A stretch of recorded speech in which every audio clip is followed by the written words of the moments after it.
Welcome back. In this chapter, we are going to install an integrated development environment for Python on our machine.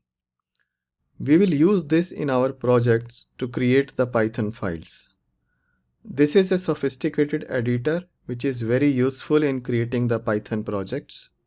It is being widely used in the industry as well. For this, just search for Pycharm on your browser. The very first link which you will get is from JetBrains. So just follow this link and on this page you will see this download button. Just click it.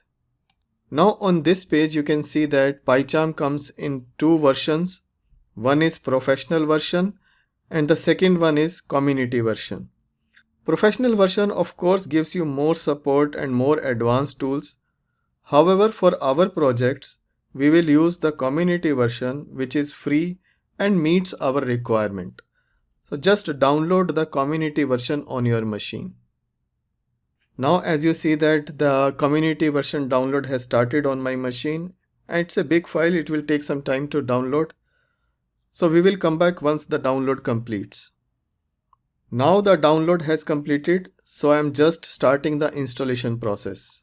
Now let's click next to continue.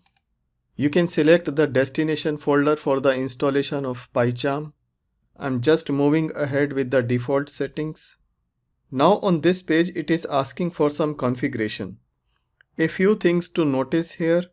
First is to make sure to include the launch directory to the path environment variable. And second is to create the association of .py files to Pycharm. It is done to open the .py files directly into Pycharm editor.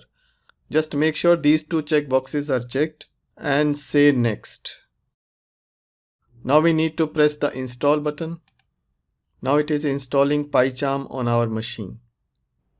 Now Pycharm has been installed on our machine. To finish the installation, we need to reboot our machine.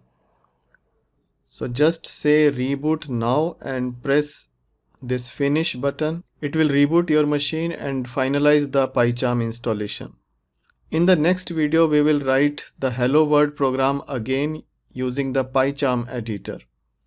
So with this, thank you for your time in this chapter. See you in the next one.